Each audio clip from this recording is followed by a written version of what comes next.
Hello, everyone, and let's dive straight to the burning topic. Nowadays, everyone agrees that human activities has a major effect in increasing climate change.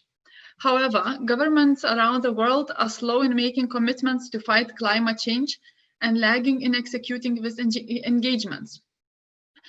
So I would like to address Arnoldas. Maybe you could comment on this from European perspective.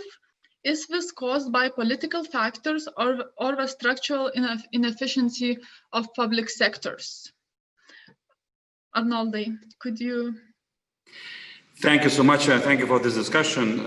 Well, I believe that climate change is a big challenge and a big opportunity for everyone, and one should not distinguish between public sector, private sector, academia, NGOs, civil society, because all of us, all of those key actors have to be involved, and all of them have to play a role, especially in implementing our key strategy, European Green Deal, which this commission, the commission of President von der Leyen, has launched in December, and the policy that is really guiding most of our work since then. And it's not just about environmental protection, it's about a completely new economic model. It is about really choosing new ways, the way we see transport, the way we see agriculture, the way we see energy, the way we invest in innovations and science and technology. And therefore, in many ways, the climate change objective has to be global, has to be a concerted effort of all players involved. And therefore, I salute this also discussion to see how perhaps private and public sectors can cooperate better. Yeah. Thank you, Arnoldas. Now I would like to ask Rytis, maybe you have something to add from Lithuanian perspective in this matter.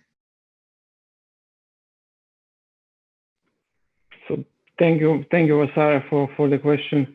I think what is important to note, complementing what Arnoldas said, is to deliver climate neutrality, we will need future technologies, and future technologies means a lot of opportunities. And for future technologies, and speaking about our discussion between policymakers and startups, I think for the future technologies, policymakers has to create a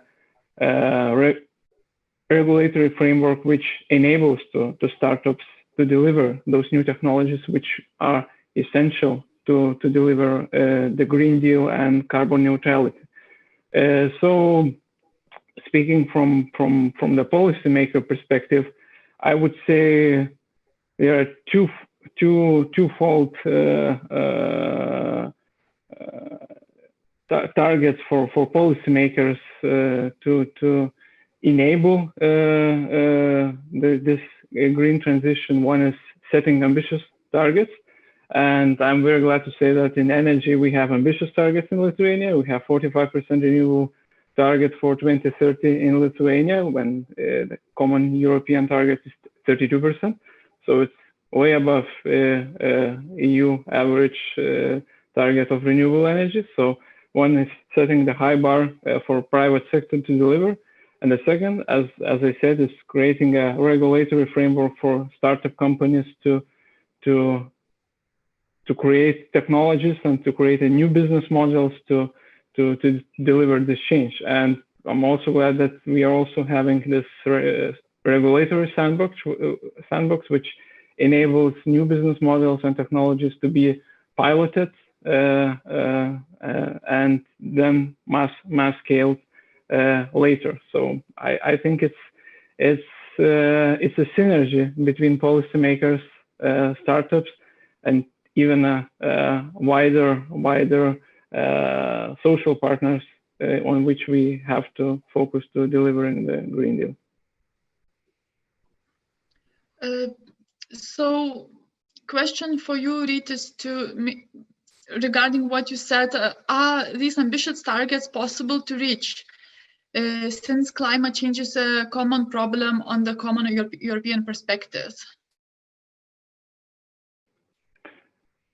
So Yeah, as I said, if we are speaking about 100% renewable energy-based technology, if we are doing this on today's technology, of course, it seems difficult to reach. But I think with our and I would like to draw a historical parallel with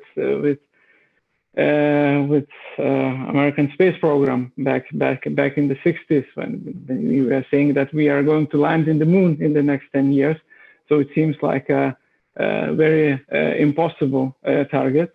And I think it's a similar momentum now in Europe, when we are saying we are going to be climate neutral in 2050. So it seems impossible, but having this, as I said, very ambitious targets from the policymaker, then that's aligning the industry, the academia, the startups, and all the other social partners to deliver on this ambition. So I think it's, it depends from which perspective do you look, and I think it is clear that among the European countries there are consensus moving towards the carbon neutrality, and this of course mobilizes all partners, as I said, startups, academia, industry, financial side. So this is all mobilizes all partners to deliver on this target. Thank you very much, Rytis. I see Agne nodding her head, and I would like you to add to this discussion. Maybe you could elaborate to what was said, and also what could be improved in the public sector to address climate change. Definitely. I really do agree with some of the points brought up by the previous panelists, because it is indeed a very big challenge, and we need all parties involved to be a part of this. And that includes transboundary cooperation. So working at the Nordic Council of Ministers, I see so many of the examples that we could actually just take, and some of them to copy paste. Some of the biggest suggestions and solutions that are already offered, if we selected some of them, there's been research done that even in Lithuania, we could cut up to 34% of our emissions just by scaling up. And that's the amount of almost 2 Icelands that emit.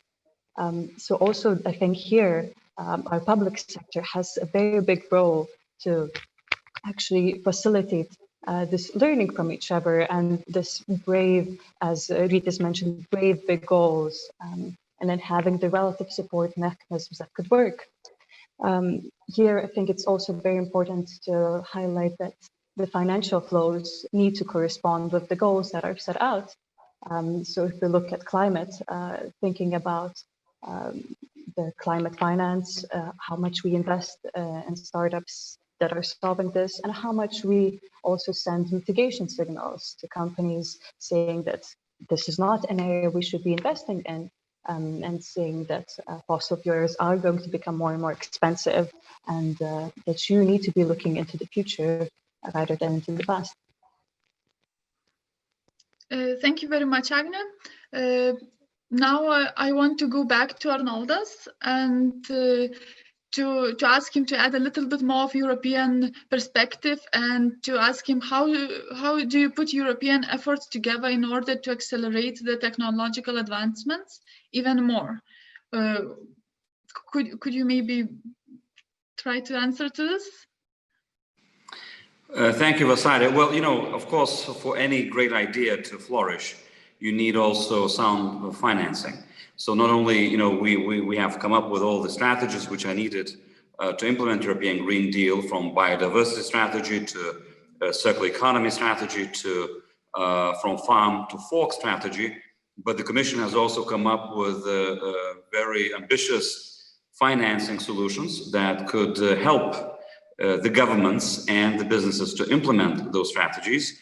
And you've seen very difficult negotiations just over a month ago at the European Council among the leaders for 4 days and 3 nights over the long-term EU budget and the recovery fund.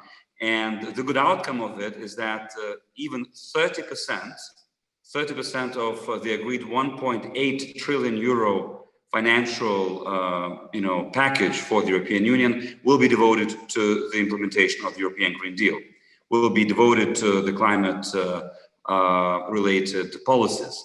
And this is exactly the money we think will create this added value, will be channeled to make a significant change, and will be done in different fields. For instance, in agriculture, we expect much more investment in ecological farming and in digital farming.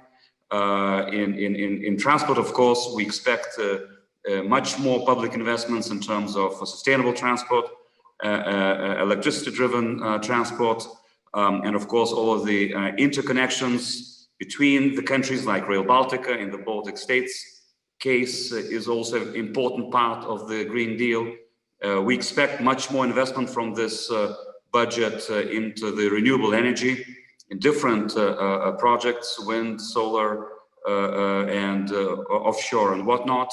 And last but not least, which is super important, a much more significant amount devoted for climate in our famous European Horizon program, right?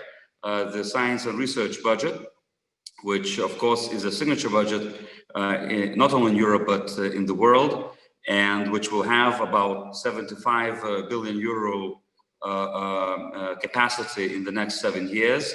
And a lot of that budget will be devoted to green and digital.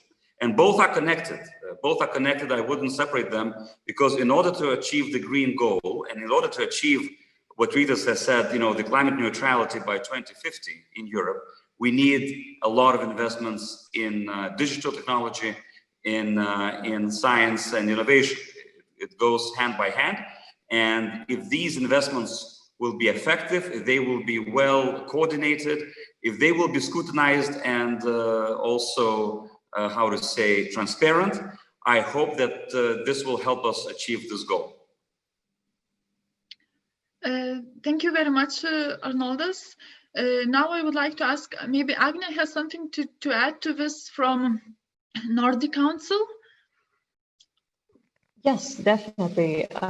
Arnoldas brought out some great points because seeing the financial flows that correspond with the big goals we have is crucial. Just a few days ago, the Nordic governments have announced that they're going to be investing 250 million Danish crowns into green digital solutions. So exactly, in addition to all the other initiatives that are going on, national governments are also seeing this important element of growing these solutions, of scaling them up, of finding new ones. And here it's super important to understand that only with BALD financing this will happen. And this will allow some of the smaller initiatives to grow and become visible and become seen. Here, I think it's quite interesting to think about some of the solutions that are currently just startups and small, but with such support, they can become bigger. There are some small startups that are, for instance, working on cattle feed, and they're then able to, and they have a goal to just change the feed and make it more climate friendly by feeding cattle some algae. And that would actually potentially reduce the global CO2 emissions by 3%. So just imagining this is one startup, but many startups that would actually have the possibility to grow with such funding from the Nordic ministries and from the EU. It's actually fascinating to see and fascinating to think about. Thank you, Agne. It's really amazing that Nordics are so active in this field. So now I would like to ask Rytis, how do you make sure European funds that the national government will distribute are used efficiently? Sorry. So I think the crucial thing is to have a planning, extensive planning procedure, and I'm very glad that in Lithuania. We have a national energy independence strategy with 100 renewable electricity target in 2050, and this was approved in the Parliament back in 2018. And we have a National Energy and Climate Plan, which was approved in the Cabinet of Ministers last December. So, and it was extensive process of discussing with different stakeholder groups, ministries about how to achieve these climate targets until maybe in the 2030 and more or less in the 2050. And this is, I would like to say that now we are very much prepared to kick off the massive investment into the climate area, including the renewable energy efficiency, circular economy, and so on and so forth. So this is, I think we are in very favorable position right now. And another aspect, speaking about the financial resources, I think this is a unique opportunity, taking into account the COVID-19 now and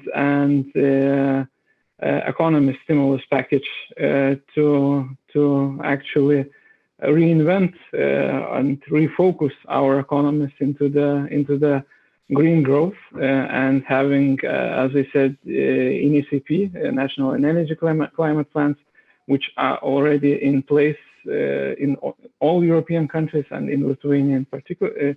In particular, we have a good NECP, I believe, and it was praised in Brussels among 5 NECPs, with the highest ambition in renewable energy. So I think we are in a very good position to kick off the investment, and I think in the next decade to become climate regional hub, I would say, in Lithuania, and being a small country to also get economic benefit to becoming a climate-friendly solutions export-oriented country. So this is, I think, it's a very unique opportunity, and we have to seize it as much as possible. And I would like to also add some points on technology development, and this is climate neutrality goal in 2050 is 30 years away from now. And I thought that 30 years ago, exactly 30 years ago, there were 2 important milestones, I think, in European politics. One is the Berlin Wall fell down, and another one was the first offshore wind farm in Denmark 30 years ago. So it was kind of a very similar time, but it's been a lot of developments, and in both sides, on the integration side in the last 30 years on the European level, and also on the renewable energy development in the last 30 years. So now offshore wind is almost one of the cheapest electricity production source in Europe, and this is, who knows what will be in the next 30 years. And I think we, as discussed, we have to kick off the investment into the new breakthrough technologies, and which could deliver this climate neutrality goal in 2050. Thank you very much, Rytis. Actually, to finalize this part, I would like to ask Agne, Rytis, and Arnoldas, maybe you have something to add, so feel free to just say if you have some more thoughts about this coming funds and from governmental side, and just feel free to add something.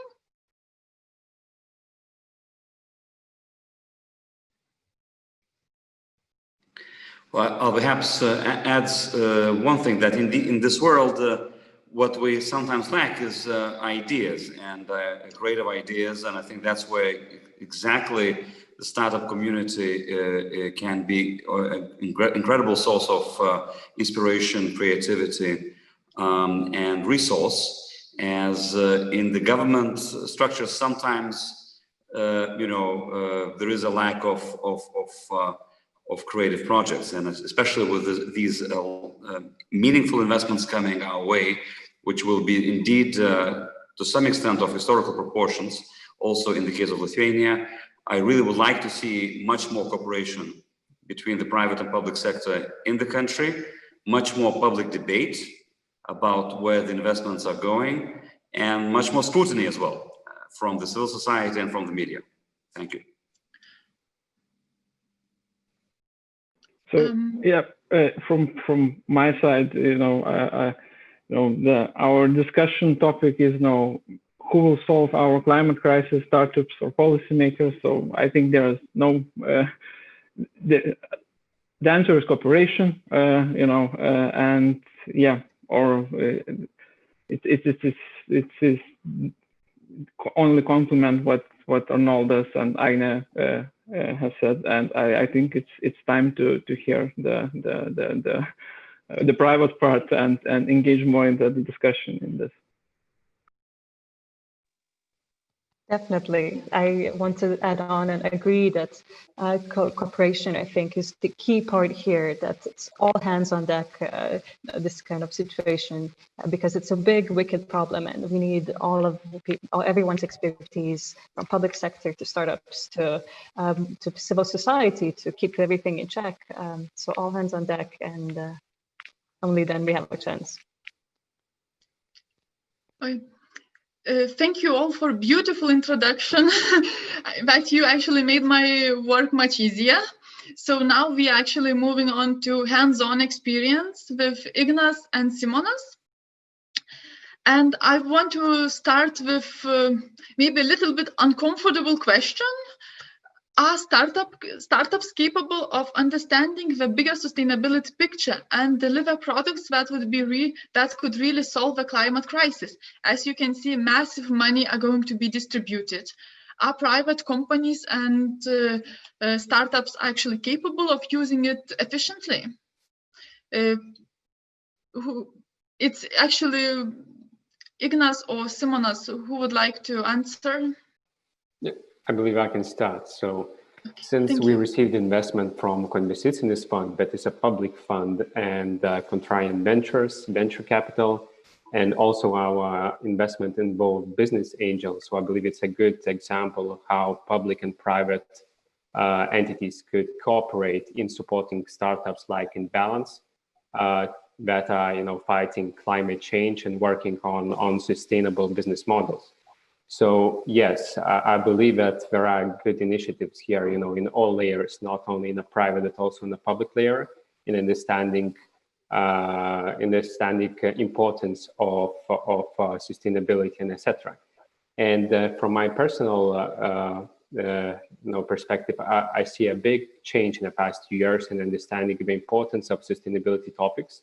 For example, 5-6 years ago, when I were having meetings with possible clients and presented products made in a sustainable way that emitted less CO2 during the production process and so on, clients were not interested in it, or at the best scenario thought that these kind of messages would be useful for their marketing. And nowadays I notice difference. Clients are concerned about the climate change and want to be a part of the changes. And I just would like to reflect what previous panelists said, that there are quite a lot of good initiatives already. For example, EU already have really ambitious plan. One of the examples is to reduce CO2 level in 2030 to reach 1990 level. There are various support initiatives to reach this goal that are related to EE growth and etc. However, for some reason, we usually see long-term goals as a question of a future. And I believe that we should not wait till 2028 or similar and we should focus on these goals even more, on these goals in more ambitious way, and etc. And a very common question, in a startup community, and is that, are we capable to make a change, to make an impact in fighting a climate change here in Lithuania? So, once again, from personal perspective, I can say definitely yes. Because trust me, I took part in building one of the biggest organic companies in Europe here in Lithuania. And that was about 4 or 5 years ago. And at that moment, nobody believed in us that we could build it in a country without any tradition of organic food consumption or sustainable agriculture. But we did it. We did it here in Lithuania. And we built a business that grows food in sustainable way, that adjusts sustainable agriculture methods, and etc. And nowadays, that company, I'm not working there anymore. Have a lot of visits from Germany, from Austria, from France, farmers that want to take some lessons from good Lithuanian example. So what I'm saying, that we need to believe in us, we need to believe in each other and work in all the layers, and try to become an example to our European partners, and etc. So that's in short. Thank you very much, Simonas. Now I would like to ask Ignas to share his experience and maybe some concrete examples of startups solving the climate crisis. Yeah, sure. So first of all, hello everyone. I definitely agree with Simonas regarding sustainable startups. It's very essential to understand that startups that are focusing on sustainability and sustainable energy transition, or in general, they are not NGOs. First of all, they are businesses that are focusing on growing revenues and financial gain, but understanding the crucial part of sustainability, because it's just inevitable. We now more and more understand that the corporates or startups that are not focusing on sustainability from broad perspective, probably in next decade they are not going to be in the ecosystem anymore, I believe so. So it's very crucial part, and that's why a lot of VCs are appearing, who are investing concretely, directly into that field. And there are a lot of resources and financial gain that has been invested so far. Unfortunately, there is kind of a problem where a huge bet comes on the table. And the problem is that there are not so many huge success stories so far that could prove that sustainable energy transition startups, or the startups that are focusing on that field, or sustainable mobility field. Basically, we have only one example, and probably that's the biggest persona so far, who is in every single newspaper today, is Elon Musk and his company. And probably he put some fire in the field and inspires a lot of people to move into that direction, because what he did with Tesla and all the different startups and companies, businesses that he owns, it's definitely incredible. And who could say that 10 years ago, let's say that somebody could come with a T-shirt and overgrow such a conservative industry, let's say automotive industry. So yeah, that's the great example that it's possible, and I definitely agree with all candidates today, that all the people today, that it's essential to have a cooperation between both parties in order to have a successful examples, even in Lithuania or worldwide. what I highlighted from Rita's speech was ambitious goals. That was quite interesting topic to analyze a bit, and technology probably is the answer here, how to achieve those ambitious goals. Ambitious goals are very important to have, and I won't wait for that to 2030 to something finalized, but probably technological part and scientific part will be again that fire which will make all the things much more productive.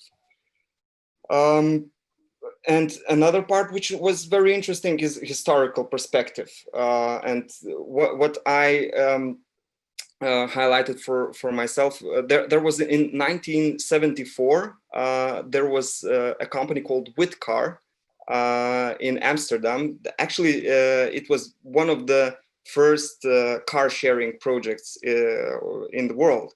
They did very small, tiny cars that could be like shareable between people in Amsterdam. And even though they raised $250 back then, but the company needed to go bankrupt because they didn't have the city council support. Enough support in order to build more stations and put more people into these cars to be shared. So that's a good example, probably, that governmental part is very essential as well. We cannot just startups could put their first fire into the innovation field and move much more productive, probably push the limits and etc., like we did with drones and unmanned aircrafts and etc. And legislation comes afterwards, but it can help maintain the businesses in much longer perspective. That's why it's very important to have that partnership in mind. So yeah, just a quick remark here. Thank you very much, Ignas. Actually, you answered more than one question that we had for you. This is very amazing. So you covered all the topic for mobility. So now I would like to ask Simonas, what would be other sectors that are important for startups that could have significant impact on green energy and environmental field? Yeah, so personally, I'm working in a field of electric vehicles. In Balance creates chargers, smart chargers for EVs. And yeah, in general, if we are talking about business that work in sustainable way and mitigate climate change, it would be companies who works in the field of EVs, solar panels, wind turbines, and charging stations, and etc. So these kind of sectors, because it's really related to the strategy of EU that Rytis, Arnoldas, and Agne mentioned about the goals EU had today. Thank you very much, Simonas. So now a little bit burning question for many young people who are actually come up with startup ideas. So how do you manage to attract investors' attention to climate startups? And is the return on investment sufficient to invest in it? And what are the risks? Sorry for so many questions, but I think this is all related. So maybe you, Simonas or Ignas, could answer. So I can start now talking about once again about imbalance. So how we started everything. Today in Lithuania, for example, we have 0.15% of electrical vehicles from the whole number of big cars.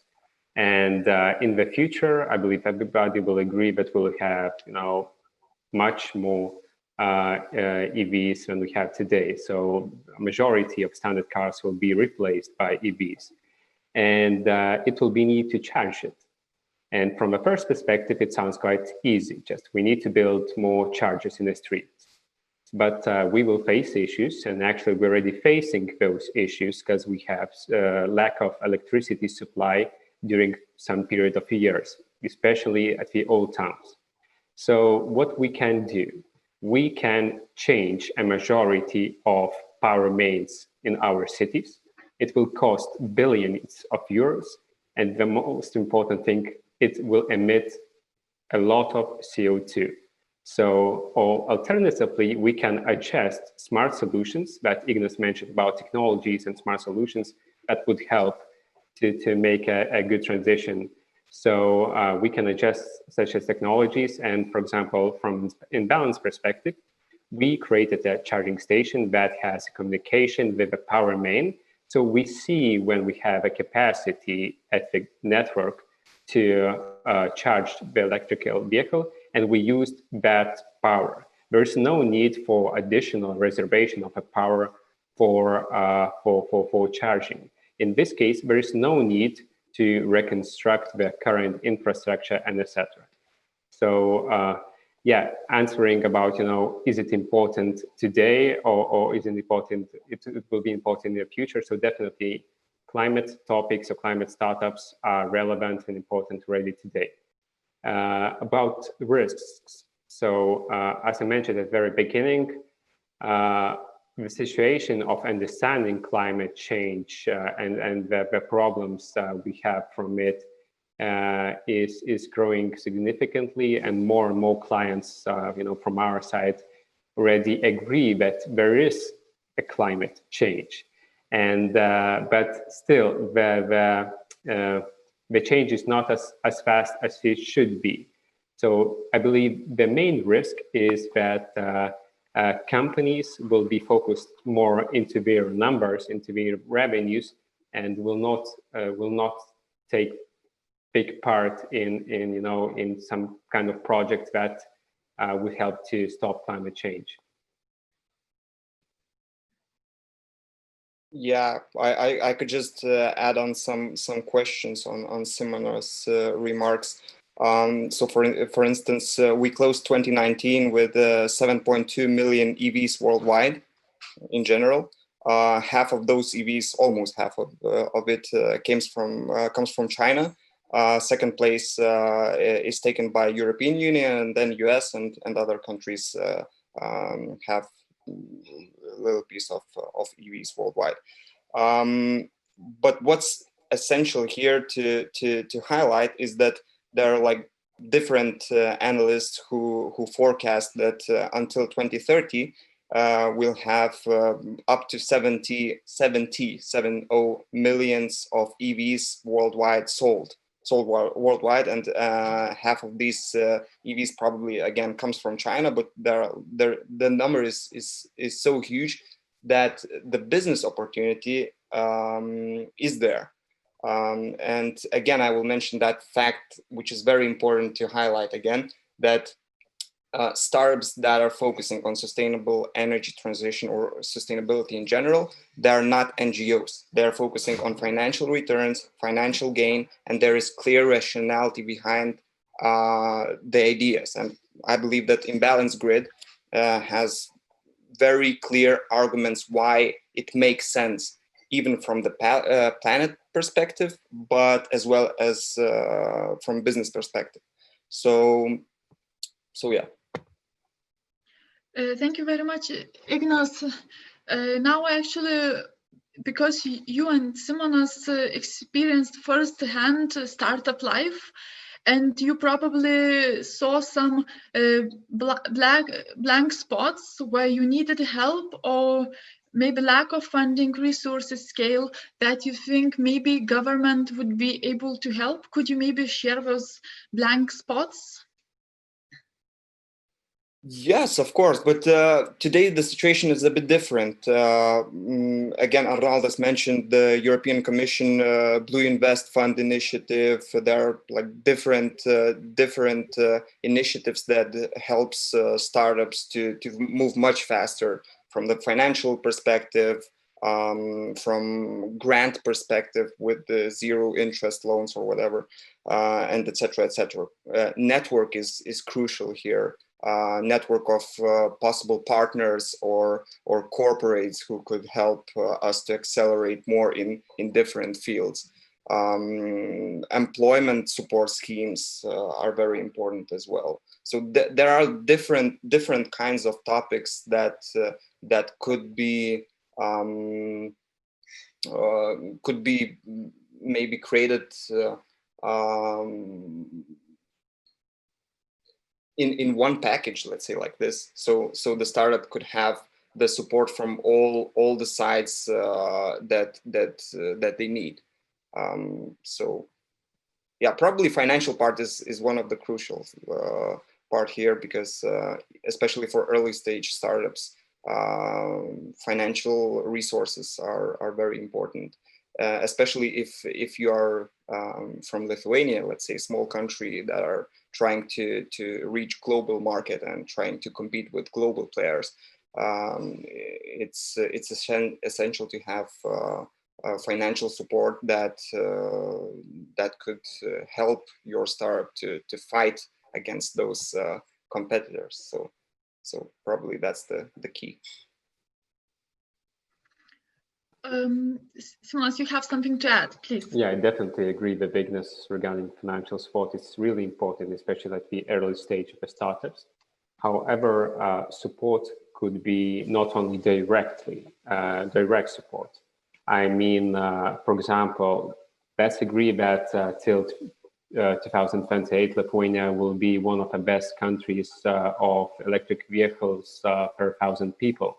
And in this case, government should support purchase of new EVs for their end consumers. And in this case, us, like in Balance, can ensure number of charging stations in the streets to make charging sessions for these early adopters of EVs more comfortable. Thank you very much, Simonas. Now I would like to actually give the same question to policymaker side. Maybe you could elaborate why there is such a strong disconnection between private and public sectors, or you think that everything is fine? Maybe Rytis, you can start. Yeah, so there's always area for improvement. You never can be more advanced. Sky is the limit. But yeah, I think we are already in a good situation. I'm more thinking about the energy field, and we have seen, speaking about this startup development, there real life example, I think in Lithuania is the prosumer development. So back in 2017, at the beginning of 2017, we had a ambitious target for prosumer development in Lithuania. We said, we had 300 prosumers, it's actual consumers who have a solar rooftop. And we said we are going to have 30,000 after 4 years. A lot of people laugh us in the face. It's impossible. But now we are almost 4 years past. We have less than 30,000. We have over 7,000 prosumers now. But having this vision, we allocated the financial resources, we created a good regulatory framework, and this led to various businesses to develop and different stage businesses. One companies are installers, another are financiers. We have startups which are working with IT tools to make PV development more efficient, and so on and so forth. So this is, I think, a very practical example how setting an ambitious target from the policy perspective brings very much real life gains for the economy and citizens in general. So I think this is there are good examples of private public sector cooperation, and yeah, I think it's as I said, sky's the limit, and but we are on the good track, and I think as we discussed, having this ambition towards 2030 and having the economy recovery packages coming in, it really can kick these sustainable sectors to develop. And yeah, speaking to Simonas, I just want to add that last week we had our alternative fuel law approved in the parliament, and now it's on the way to the parliament, and it sets a really ambitious target. It says we are incentivizing EVs until it reaches 10% of Lithuania's carpool. So it means from today's data, it's about 150,000 cars. So it is strong I would say statement from the policy perspective that we are setting this milestone to achieve, and we are going to put a skin in the game, so to say. So I think it's happening. Sometimes it's not happening that fast, as some stakeholders might expect, but I think it's from various sectors. And today we covered even in this discussion, energy, agriculture, transport. So it's happening, and I think it's more and more to come. Thank you very much, Rytis. Now I would like to continue this topic and ask Arnoldas, maybe Europe is the common denominator that could unite private and public sector. Could you share your opinion? Well, Europe is a common denominator that unites many things, and it is our common home and a place for not only sharing ideas and experience, but of course of moving ahead. I would probably be a bit less upbeat than Rytis when we talk about our country, Lithuania. Yes, there are good examples of cooperation between private and public sector, but overall, I think we should be quite open and honest to say that the partnership is quite weak, and definitely potential is not used as in many other member states, especially to the west or to the north of us, and the Nordic countries are a very good example to follow here. And I think the main reason is the lack of trust, not only in this relationship, but in many other relationships we have in Lithuania. The problem of them is lack of trust between each other. We've seen that a lot in the COVID-19 pandemic, especially in the very beginning, where indeed the lack of trust between the public and private sector also, I would say, impacted the speed and the efficiency of business support for many SMEs and other businesses which needed liquidity very quickly. And it's something that didn't happen overnight. I think it's an inheritance of the Soviet era. I think it's still certain remains of this Homo Sovieticus phenomenon, unfortunately, where we start our relationships with the lack of trust, and sometimes with the rather presumption of guilt rather than innocence, and only later we move into the full relationship of trust. So that we have to really change. We have to really change, especially when we talk about digital and green, where we need much more trust between each other. We need much more risk. We need much more ambition, especially if we want to compete globally with the United States, with China and others. And here, especially if you look at the field of science, for instance, Lithuania is one of the least publicly financing research and innovation, less than 1% of GDP. The private investment in R&D is even less.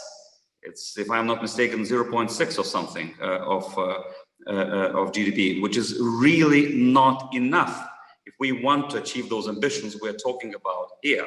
And if we want to really make Lithuania innovative, digital, and future rather than past looking. And these things we have to talk about, without a much more closer coordination and cooperation between the government, the business, and the science, the academic institutions, we will not be able to make this, this breakthrough. And I agree with Ignas that we have to look at the climate challenge and the European Green Deal not as a problem, but as an opportunity, and not perhaps talk in this project fear terms. Of course, climate change is producing a lot of very, very negative effects for our humanity and for our planet, but we have to talk increasingly about the great opportunities it brings. And therefore, President von der Leyen talks about the Green Deal as a new way of economic growth in Europe, as a new model of economic growth. It talks about it as being profitable and not costly, as being forward-looking, and really, if you are the first in those innovations, you will probably be the first one to reap benefits along the way. And this is, I think, the way to look at it, and also the way to maybe rally better the government and business along this same goal.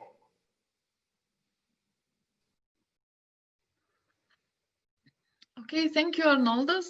So that's definitely, we see that we have a lot of opportunities, but also a lot of space for improvement. I would like to ask Agne, maybe you have something to add, maybe also from Nordic countries, and your just some additional thoughts from the discussion? Of course, yes. For me, hearing Arnoldas discussing trust is like music to my ears, because oftentimes in the Nordics we hear that trust is a Nordic goal. And I think that is one of the crucial parts that will actually really make the transition towards carbon neutrality and the solutions, find the search for solutions and the implementation much, much faster. So definitely an important part. Here, I think it's also very important to take a little bit of a step back, because in this discussion, we have been so focused on energy and on transport. It's important to remember the size of the issue, how many fields it actually covers, from health to, as mentioned, agriculture, to the way we communicate with each other, the interactions we have are everyday, and the fundamental ideas and values we have around our lives. So I think with having such a big threat that we face, it's been really good to hear the ideas from Simonas and Ignas, and hearing the crucial steps startups are taking in tackling this problem, because some problems that we face can only be solved by these challenging and smart solutions. And here we need the tech, and here we need the research. And some solutions can only be done by our public sector, and giving the support, to guiding the direction, and to staying consistent with our priorities. So here, I guess, from the Nordic side, collaboration and cooperation and all of us staying on the same page is crucial. And finding ways to work together better, work together more, and share these experiences with each other between the different sectors, from startups to our society to public sector, to as well between different nations. Thank you very much, Agne. That was wonderful. And I hope that today's discussion brought us a little bit closer towards collaboration between public and private sector. Thank you very much for you all for participating, and have a nice day.